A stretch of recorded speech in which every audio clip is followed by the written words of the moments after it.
My name is Emily. I am 17 years old and I live in a small town in Oregon called Oak Ridge. We are surrounded by woods and foggy hills and the kind of quiet that makes you notice things other people miss. I guess I have always noticed things. Not big dramatic things like car crashes or people shouting in the streets, but small things. The way someone closes a drawer a little too fast. How someone smiles without letting it reach their eyes. I have always been that way. Curious but not loud. Loyal but not stupid. This is a story I never thought I would be the one to tell. I always thought Grandpa would be the one who lasted forever. He was the kind of man who had survived everything life threw at him. 2 wars, a bad heart, even raising my mom and her brother, which might have been the hardest battle of all. His name was Walter Henderson. He had hands like tree bark and eyes like flint. When he looked at you, you felt like he saw all the way through you, but not in a cruel way. He just didn't waste time pretending.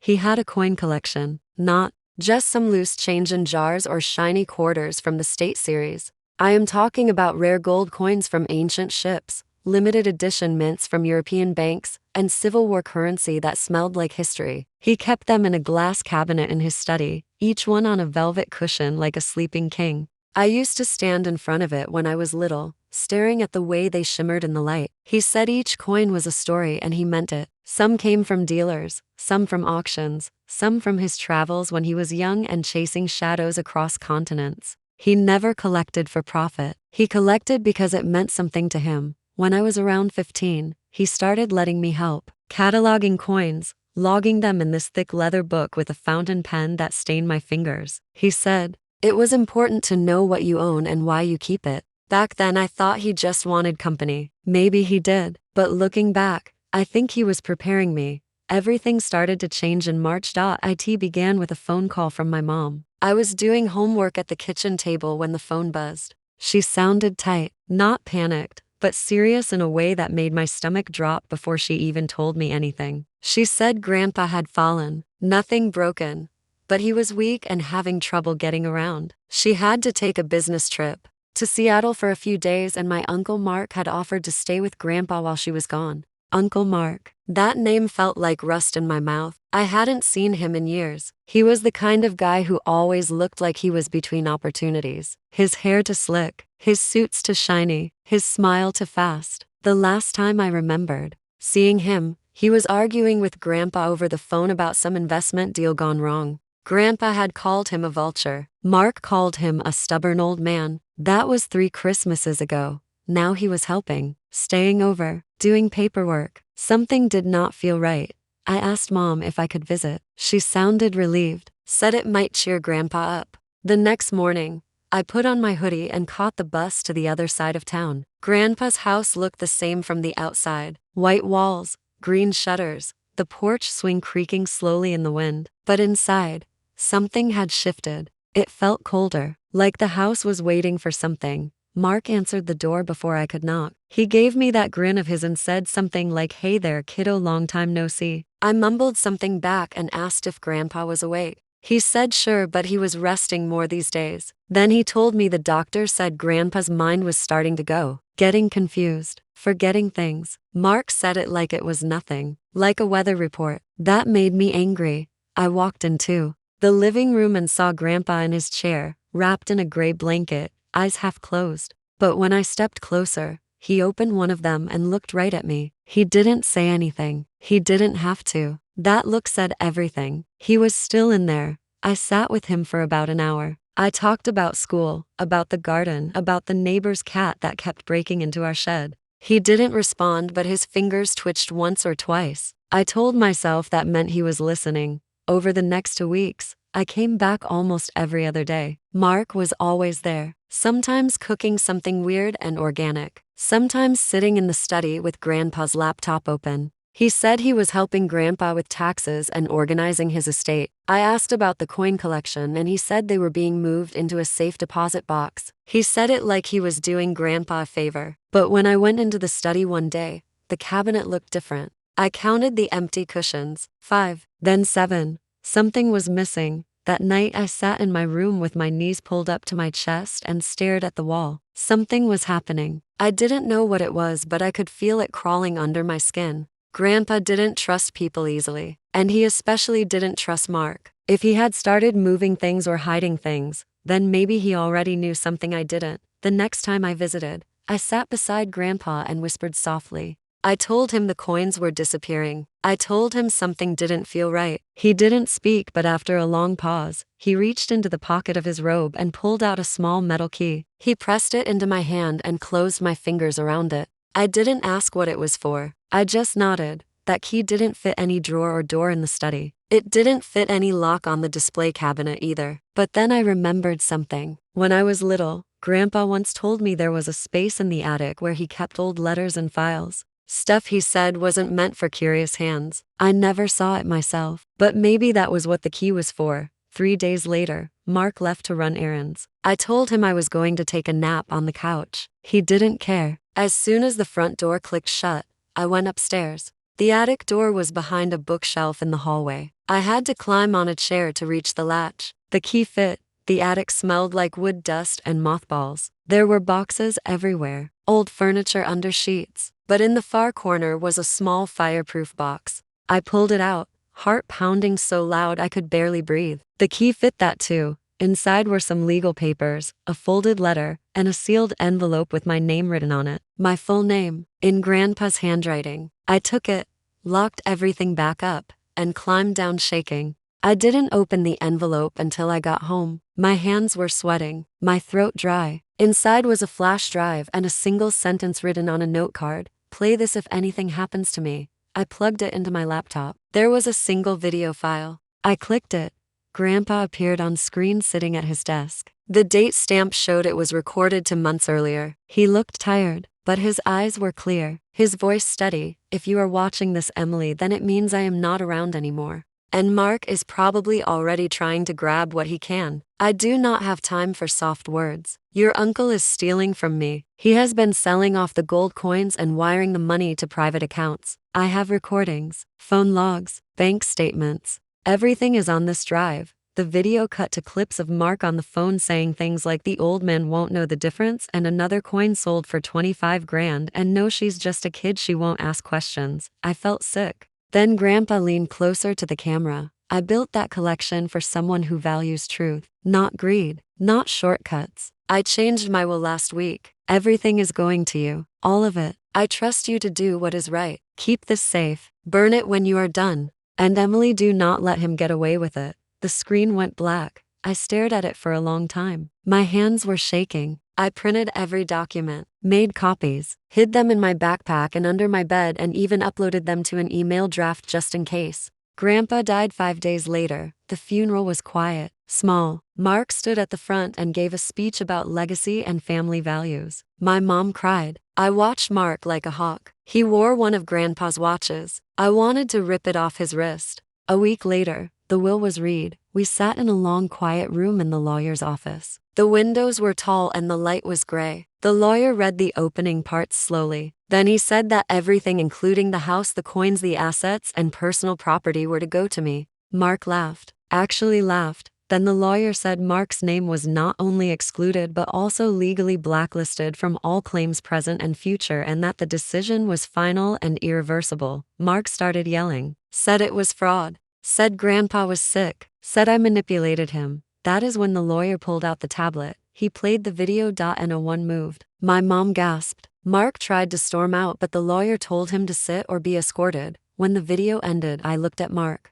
He did not smile again that day. But that was only the beginning. What came next was worse, much worse. And I am going to tell you all of it, every single piece, because the truth matters, and someone has to carry it. I thought after the video played that maybe Mark would give up, that he would walk away like someone who finally realized he had lost. But I underestimated him. I underestimated how people like him think. They do not accept loss. They rewrite it. They twist it into some new story where they are the victim and someone else is to blame. I could see it in his face when we left the lawyer's office. He did not look defeated. He looked angry, quiet angry, the kind of cold anger that plans instead of reacts. We went home that afternoon and Mom barely said a word on the ride. She kept her hands on the wheel at 10 and 2, like she was holding on to something that might disappear if she let go for even a second. When we pulled into the driveway, she turned off the engine but did not move. I waited. She stared straight ahead and I stared at her. I wanted her to ask me how long I had known. I wanted her to say she believed me, but she did not. She just said she needed a shower and went inside. I went to my room and locked the door. I opened the drawer where I had hidden the original flash drive and checked it again. Still there. I had not burned it like Grandpa said. I could not yet. I had made copies. One was in my school locker inside an empty phone case. Another was in a library book I had borrowed just to hide it. I even emailed one to myself under a fake email name. I was being paranoid. I knew that, but I also knew I had reason to be. That night, someone tried to break into our garage. It happened around 2:30 in the morning. I heard the noise first. A sharp metal clunk and then a dragging sound like something being scraped across the floor. I sat up in bed and held my breath. It stopped. Then it started again. I got out of bed slowly and looked through the window. I could not see anything but the motion light in the driveway flicked on a second later. Then it flicked off, then back on again. I stayed at the window for a full minute not moving. When I finally went back to bed, I did not sleep. The next morning, I went out and looked. The side door to the garage had pry marks near the handle. Not deep, but there, like someone had tested it and then backed off. I told my mom. She said it was probably raccoons. I did not argue. I just nodded, but I knew it was not raccoons. I knew who it was. Later that day, I went to the bank with my mom to take control of the accounts Grandpa had left. The clerk gave us a heavy manila envelope filled with documents. Inside were property records, insurance details, and a full appraisal of the coin collection with a list of every item and its estimated value. The final number made my stomach flip. I had known it was valuable. I had not known it was worth almost $2 million. I think that was the moment it really hit me. This was not just a case of family betrayal or a greedy uncle. This was big money. The kind of money people ruined their lives chasing. The kind of money people stole for. The kind of money people might hurt you to reclaim. I asked the bank manager if any withdrawals had been made in the last few months before Grandpa died. He checked and said there were 2 wire transfers to an unknown outside account totaling over $200,000, both approved online. My mom's face went pale. I asked for copies of the transfer logs. He printed them and handed them to me. I recognized the dates. They matched the days Mark had said he was working on Grandpa's taxes. When we left the bank, I saw a man standing near the corner of the parking lot wearing a leather jacket and sunglasses even though it was cloudy. He was not looking at me, but he was not looking at anything else either. We got in the car and drove away. I kept looking in the side mirror until the man disappeared behind a building. That night I got an email from an address I did not recognize. No name, no subject, just one sentence in the body. Careful who you trust. I deleted it and emptied the trash folder. Then I went to the window and pulled the blinds shut. The next few days were quiet again, but not in a comforting way. More like the quiet before a storm. My mom said Mark had left town. She said he had not returned any of her calls. That was supposed to be good news, but it only made the feeling in my chest worse. Mark never ran unless he had something waiting for him. I was sure of that now. I decided to go back to Grandpa's house by myself. Mom was back at work, and I told her I wanted to start organizing his books. She gave me the key and a half-hearted smile and said to be careful. When I got there, the air in the house felt different. Not cold, not empty, just still. I walked through the rooms slowly, like I was visiting a museum. The study looked the same, the glass case still empty. I sat in Grandpa's chair and closed my eyes and tried to remember the last time he laughed. I could not.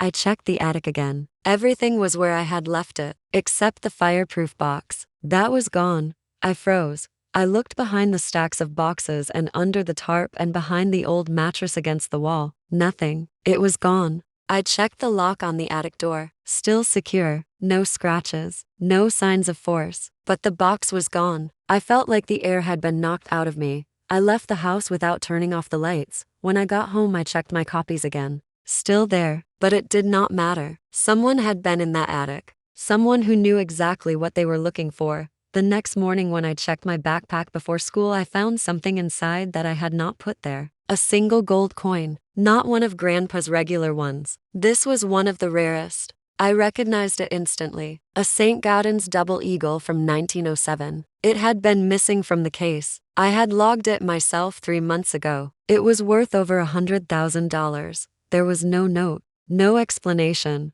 just the coin. That was the moment I realized this was no longer about inheritance. This was a message. Someone wanted me to know they could get close, that they had something valuable, that maybe they were watching to see what I would do next. So I waited. I did not go to the police. Not yet. I did not tell my mom. I went to school like normal, ate lunch like normal, smiled like normal, but inside I was burning. That weekend I went back to the bank and asked to speak with the same manager. I told him I wanted to open a safe deposit box. He smiled and nodded and handed me a form. I filled it out and used a fake name for the contents. Then I went home and took all 3 backup copies of the flash drive and locked them inside. I kept one in my pocket, just in case. 2 days later, someone followed me home from school. I did not see the car until I turned onto my street and noticed the same gray sedan behind me for the 3rd corner in a row. I slowed down. So did it. I walked past my house and ducked behind the corner store. The car drove past slowly. I waited 5 minutes before sneaking back and climbing in through the back fence. I did not tell my mom. I did not sleep much that night. I lay in bed thinking about all the pieces. The coin, the missing box, the email, the car. None of it random. Someone wanted something. Maybe Mark. Maybe someone worse. But I still had Grandpa's voice in my head. I still had the truth. And I still had one thing they did not. I was not afraid to fight back, because this story is not over, and I am not done carrying it. I am not done carrying it. That thought stayed in my head long after the sun came up. I had not slept. I kept thinking about that gray sedan and the coin in my backpack and the box that went missing from Grandpa's attic without a sound. There were too many signs now for me to ignore. Whatever this was, it was not just Mark getting desperate. This was planned. This was careful. And whoever was behind it was not working alone. That morning I got dressed slowly. Every move felt heavier than usual. I kept checking the window. No car. No people. Just the usual breeze shaking the bushes. I left for school early. But I did not go to class. I walked past the building and cut through the field until I reached the far side of the park. There was a bench under a willow tree where the Wi-Fi signal from the library barely reached. I sat there and pulled out my phone and logged into the backup email I had created. The file was still there. I stared at the folder for a long time without clicking anything. I kept thinking about the coin. Who would return something that valuable unless they were playing a longer game? I did not think it was meant to scare me exactly. Not directly. It felt more like bait, a way to lure me out or pull me in. Maybe they wanted to see if I would run to someone, the police, a reporter, or maybe they were waiting to see if I would try to sell it, prove I was just like Mark, that I was another Henderson who could be bought. But I was not. I closed the email and slipped the phone into my jacket. I walked back toward the school but turned left at the corner and headed to the one person I had not told anything to yet. Chloe.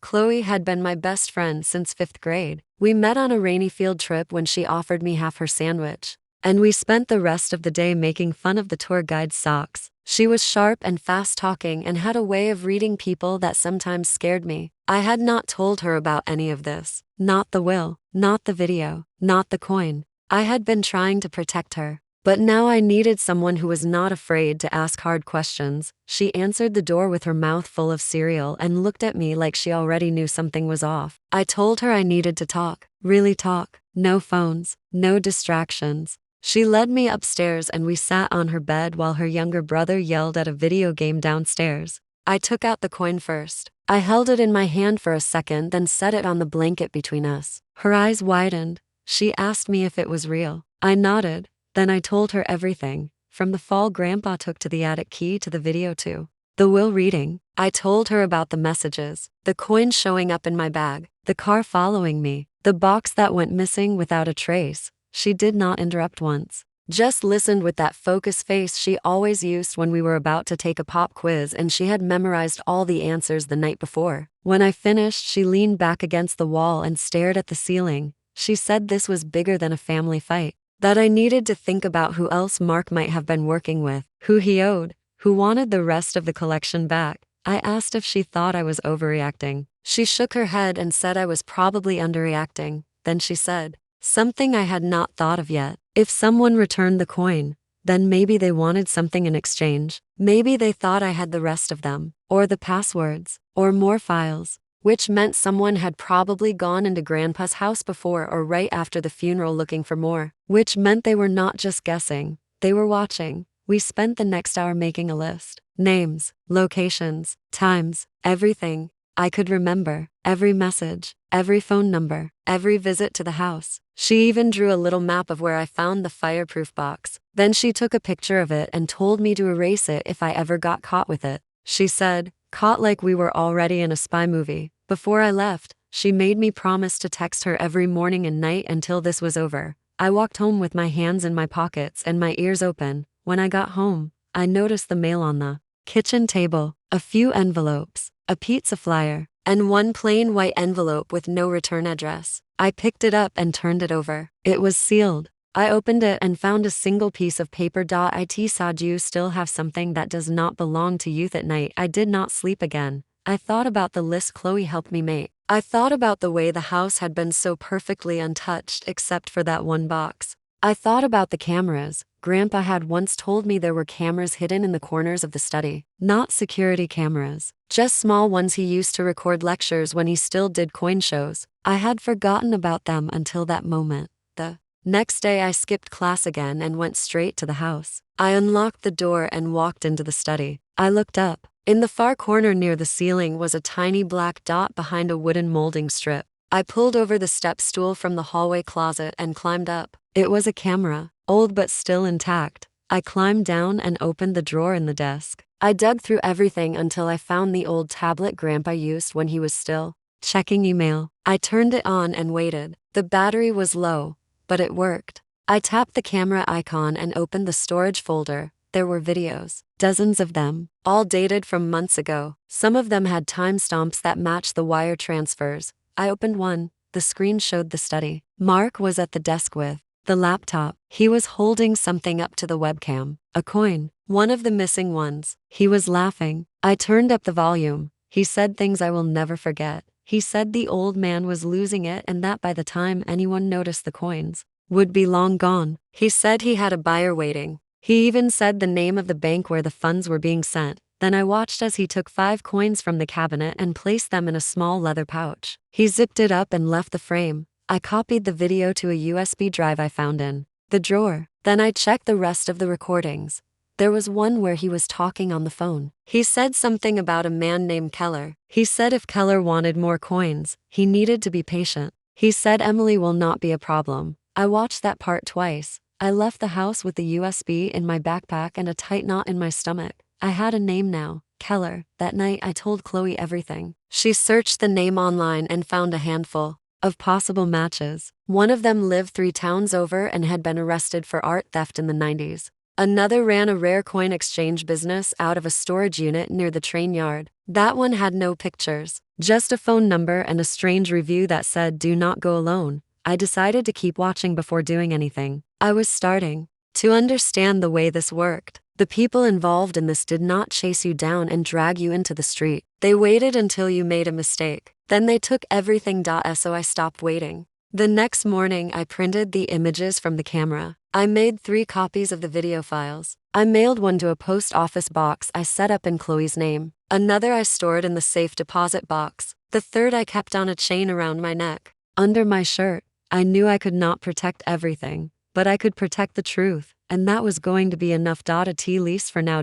It was enough for about 6 days. That whole week I went to school like everything was normal. I smiled at teachers. I answered questions. I laughed at Chloe's jokes even though my stomach was tight the entire time. I kept checking shadows, watching side mirrors, listening for that low hum of the same engine pulling up behind me more. Then once, I kept the chain with the USB around my neck even when I slept. I kept the coin in a pouch in my backpack. I even started writing things down on paper instead of texting. Something about that felt safer, less traceable. On the 6th day I came home and found the front door slightly open. It was only by an inch, just enough to notice, enough to make the hairs on the back of my neck stand straight. I stood on the porch holding my breath for a long time before stepping inside. The hallway light was off. The living room was empty. I called out for my mom, but there was no answer. The house was silent except for the tick of the old kitchen clock. I moved slowly, checked each room. Nothing was missing, nothing was broken, and yet I knew someone had been there. I walked into my bedroom and my throat locked. The backpack was gone, not the books, not the wallet, just the backpack, the one with the coin.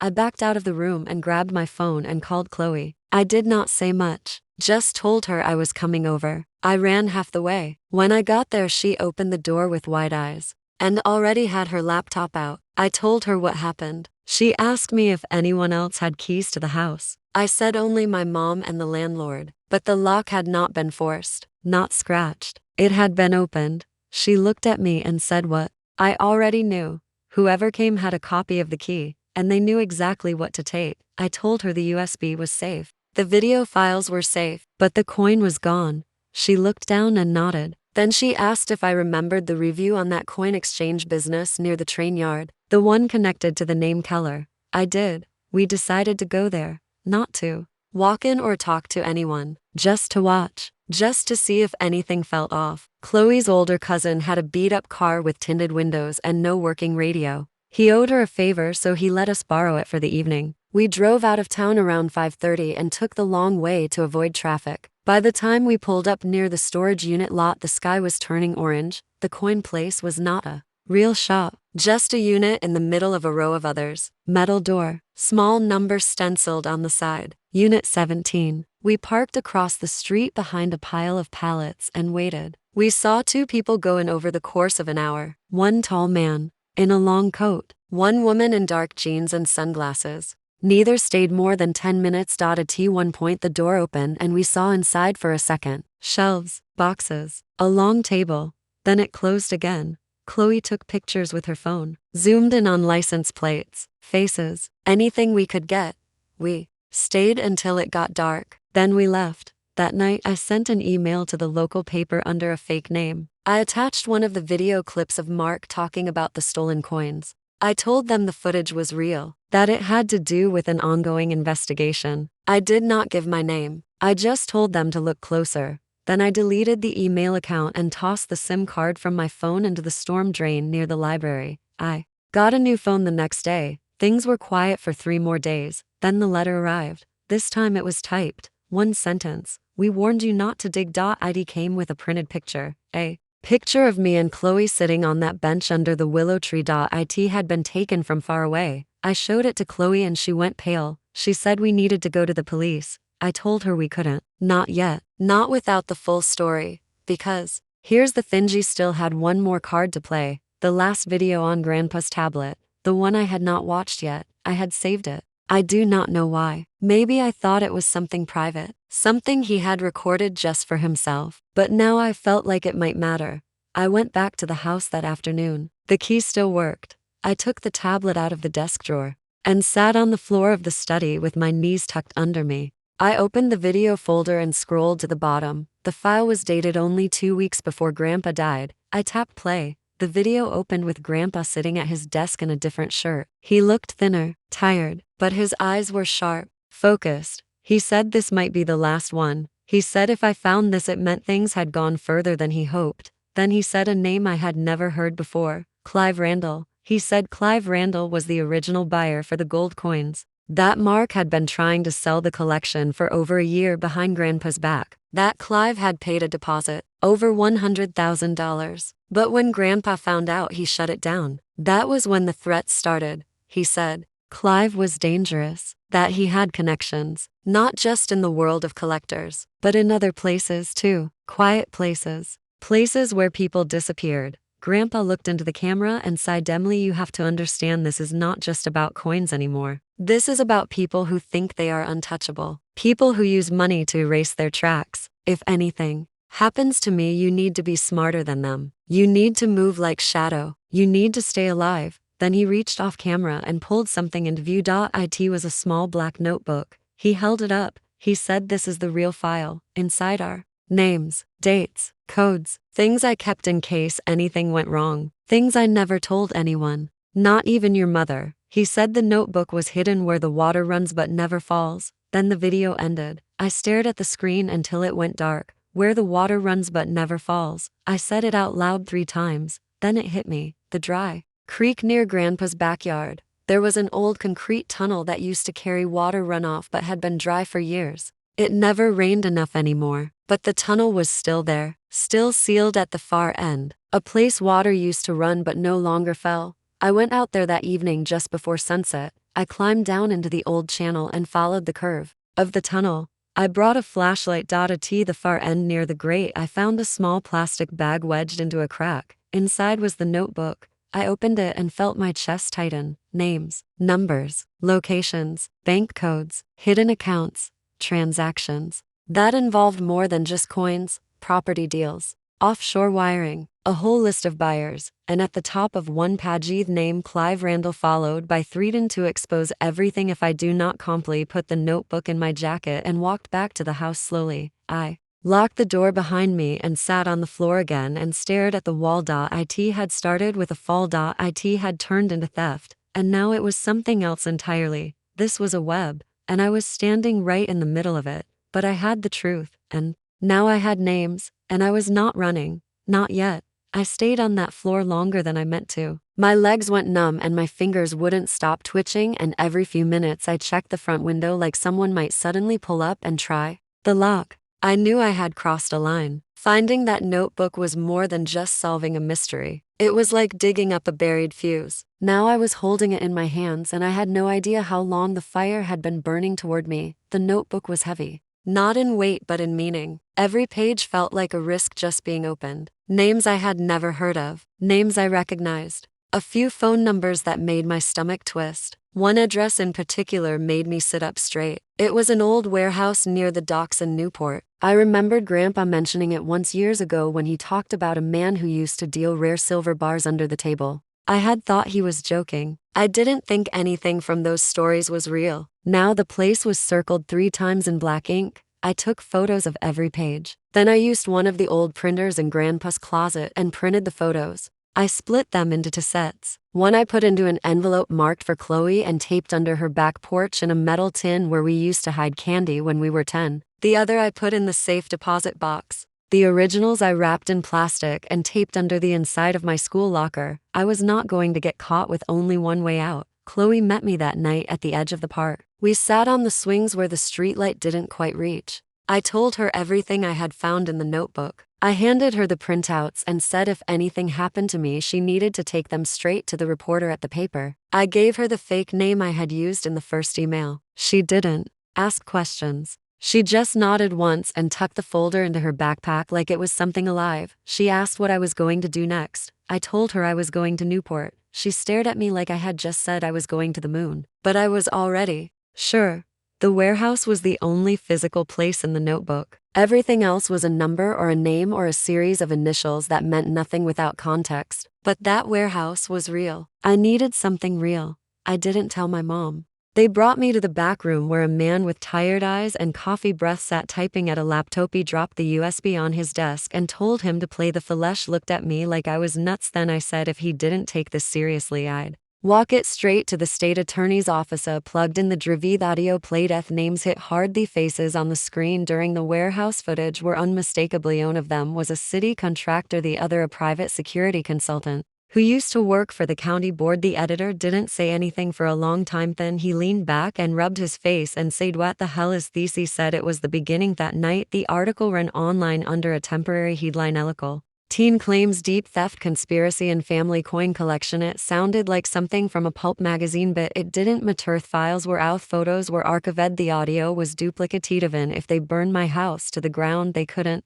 bury it. No. The next day, 2 unmarked cars parked across from my school. They didn't move for 6 hours. He walked past them and Wivady had nothing left to hide. That weekend, a reporter from Portland came down and asked to interview me. I told her no, but I gave her Chloe's name, told her if anything happened to me to talk to her. Then I mailed another copy of the notebook pages to an address Grandpa had scribbled next to the initials. Underneath it he had written, just in case the storm hits. He figured we were already standing in the rain. Final piece dropped 3 days later. An envelope at my doorstep. Inside was a single photo mark in handcuffs next to a car with the CR Holdings logo on the door. No explanation, just the image, proof that someone Somewhere had started to move. I showed it to Chloe and she laughed for the first time in weeks. She said maybe this was the part where we finally breathe, but I wasn't ready to breathe, and not yet, because there were still names in the notebook I hadn't found, still voices I hadn't identified, and one page near the back circled in red with a line Grandpa had written in all caps: if they get this far, stop trusting Anioni. And even family didn't know what that meant yet, but I had a feeling I was going to find out very soon. He stared at that line for a long time. If they get this far, stop trusting Aniona. The words were thick on the page, like he had pressed the pen harder with each stroke. Anianavine Famila. That last part was what kept echoing in my head. Even family wanted to pretend I didn't know who he was talking about, but the truth had been circling in the back of my mind for days now, waiting for me to admit it. Me mom, not in the loud obvious way like Mark had been it with big speeches or secret deals, but in silence. Sign what she didn't doubt had she ignored what she let happen without asking questions. It was easier to think she had just been overwhelmed or tired or distracted by work, but part of me knew. But Terry started going back through everything. The way she brushed off the missing coin cabinet, the way she said Mark was helping without ever explaining how or why she suddenly trusted him again after years of calling him reckless, even the way she barely reacted at the will reading, like none of it surprised her, like she had already known. It hurt to even think it, but I had to know, so I tested. Harry printed a fake document, just a blurry photo of a coin I had found online, and added a fake auction listing. Then I left it on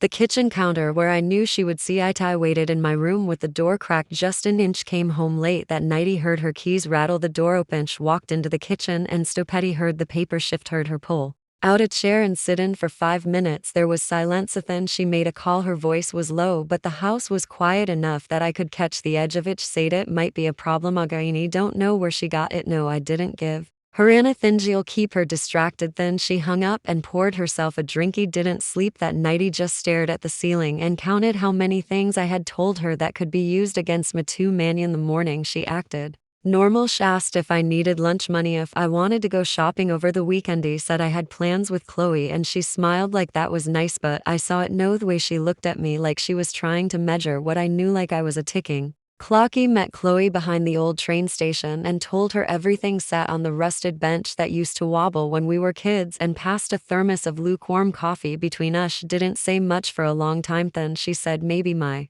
mom had been pressured, maybe someone had forced her into silence, maybe she thought she was protecting Mummy, but that didn't change the fact she knew something gan she had chosen to leave. Pulled out the last 2 pages of the notebook, the ones I had not shared with anyone yet, ones Grandpa had stapled together and sealed with top. I had only just opened them the night before. Inside were names and initials I didn't recognize, but also one name I did. Grace Henderson. Me mom, her name was listed under a meeting log dated 4 months before Grandpa's fall. Next to her name was a payment record, $20,000. She felt sick. Chloe didn't say anything. She just put her hand over mine and sat with me while I tried to breathe through the feeling of my world folding in half. Later that night I copied those pages too thin. I hid them in a book on the highest shelf of Grandpa's study. Started packing a go bag, nothing dramaticist enough to leave if I had toa hoodie, 2 changes of clothes, the burner phony a second us. The only thing I didn't pack was the coin because I didn't have it. Anna Maria, it still made me angry just thinking about it. I didn't know where it had gone or who had it. No, but I had a guess that warehouse might be cold now, but someone had moved it. So Mion, who wanted to keep the real buyers happy. Clive Randall was not just a name on a page. Anna Mori was a spider at the center of the web, and I had gotten close enough for him to feel the thread shake. That night I heard someone on the porch again, same soft shuffle, same pause near the window. He didn't move, didn't speak, just wait. Dan, when I opened the door 5 minutes later, there was another envelope. Inside was a photo, this one of me and Chloe walking into the library 2 days ago, and written on the back in red ink were 3 words, no more warnings. He didn't show clone it this I burned it in the sink and watched the edges curl and blackened. Smoke rose slow and bitter. Next morning I told my mom I was going to Chloe's again. She nodded, but her voice was tight. Be careful, she Sadie looked her in the eye and said I'll waste. Then I walked out and didn't look back. He met with the editor of the paper again that afternoon. This time I brought the final page. Jesse showed him the payment record with my mother's name. Read it slowly, his mouth a thin linathan. He asked if I was sure I wanted to include it in the next release. He told him if I didn't include it I was no better than them. Nodded and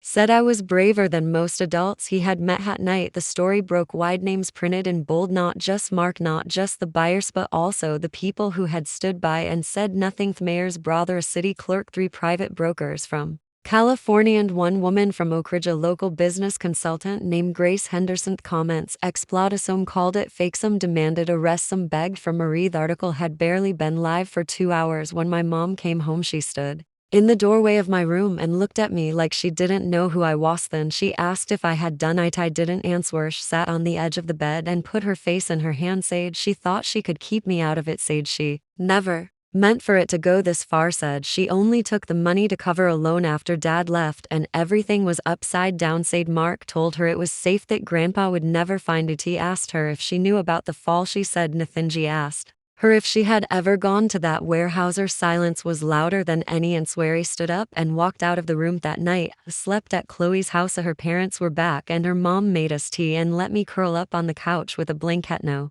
question. Spacey dreamed of grandpa's study, off coins scattered across the floor like teeth off, a voice whispering from the shadows, it's not over. And I believed it because the fire had only just started and I was still holding the match. He woke up on Chloe's couch with the sound of birds at the window and a knot in my chest that would not go away. Her mom had left out pancakes and tea and I ate without tasting. Chloe sat next to me and kept her phone close like she was waiting for a call that never came. We both knew what was coming. The story had gone too far to fade quietly. The article with my mom's name had already been shared by a bigger outlet. Grandpa's story was now in front of people who didn't even know where Oak Ridge was. The truth had legs, and it was running faster than we could keep. Yuppie went home around noon. My mom was sitting on the back steps with a cup of coffee and a pile of unopened mail next to her. She didn't look at me right away, just stared at the garden like it was going to answer something for her. When she finally spoke, her voice was dreary. Lost my job, she said. He sat next to her but didn't speak. She set the coffee down. They asked me